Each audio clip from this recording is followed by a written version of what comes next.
और इस समय की बड़ी खबर पीएनबी घोटाले के आरोपी मेहुल चौकसी से जुड़ी हुई। मेहुल चौकसी के भारत आने की संभावना बढ़ गई है क्योंकि मेहुल चौकसी पर एंटीगुआ कैबिनेट का ताजा फैसला सामने आया है और इस फैसले में मेहुल चौकसी को वापस एंटीगुआ ना लिया जाए, डोमिनिका से सीधे भारत भेजा जाए, ये एंटीगुआ कैबिनेट की तरफ से कहा गया है।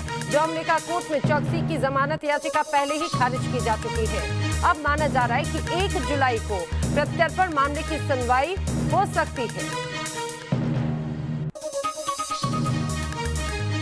मेहुल चौकसी पर ये कहा जाए कि शिकंजा लगातार कसता जा रहा है और अब मेहुल चौकसी चारों तरफ से घिरता हुआ नजर आता है। हालांकि मेहुल चौकसी सारी तमाम कोशिशें जरूर कर रहा है, हर हथकंडा अपनाने की कोशिश जरूर कर रहा है, लेकिन अपने किए का फल अब मेहुल चौकसी कहीं ना कहीं भुगतने जा रहे हैं क्योंकि जिस तरह से पीएनबी घोटाले को अंजाम देकर मेहुल चौकसी फरार हो गया, लगातार फरारी काटता रहा, लेकिन अब उसकी उल्टी गिनती शुरू हो चुकी है।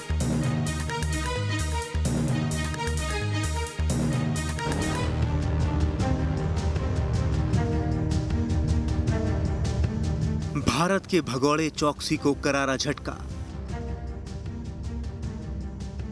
एंटीगुआ कैबिनेट के फैसले से बढ़ेगी मुश्किल। डोमिनिका से सीधे भारत आएगा भगोड़ा चौकसी।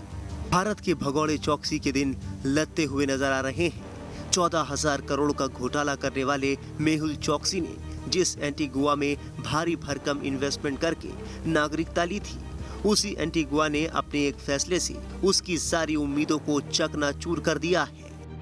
एंटीगुआ से फरार होकर डोमिनिका पहुंचने और वहां मेहुल की गिरफ्तारी के बाद गुरुवार को एंटीगुआ की कैबिनेट ने साफ कर दिया कि मेहुल चौकसी को वापस आने की इजाजत नहीं दी जाएगी, इसलिए डोमिनिका से उसे सीधे भारत भेज दिया जाए। भारत सरकार की डिप्लोमेटिक कोशिशों के कारण डोमिनिका सरकार भी पहले कोर्ट से कह चुकी है कि मेहुल चौकसी को सीधे भारत भेज दिया जाए।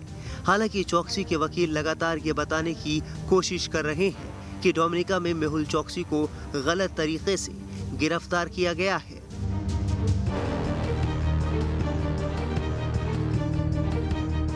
हमारा कहना ये है कि क्योंकि उनको किडनैप किया गया था तो इसलिए वो अपनी मर्जी से डोमिनिका नहीं गए हैं, तो वो वहाँ पर सेक्शन 6 के हिसाब से Dominica passport and immigration act के हिसाब से वो प्रोहिबिटेड इमिग्रेंट नहीं हैं, तो इसलिए उन्होंने कोई गुनाह नहीं किया, इसलिए डोमिनिका पुलिस उनको अरेस्ट नहीं कर सकती थी। गुरुवार को डोमिनिका की अदालत से भी चौकसी को दोहरा झटका लगा।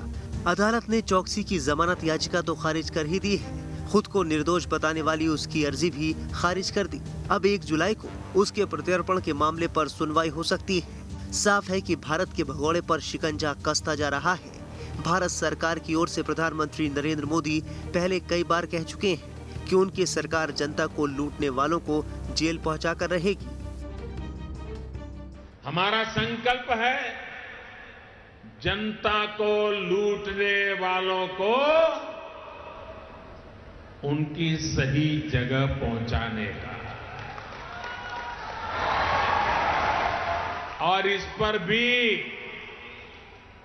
बहुत तेजी से काम हो रहा है और कुछ लोग चले भी गए अंदर। जाहिर है कि देश को लूटकर भागने वालों पर शिकंजा लगातार कसता जा रहा है और 14,000 करोड़ का बैंक फ्रॉड करने वाले चौकसी जैसे भगोड़े की फरारी के दिन अब पूरे होते हुए नजर आने लगे हैं। Team news nation.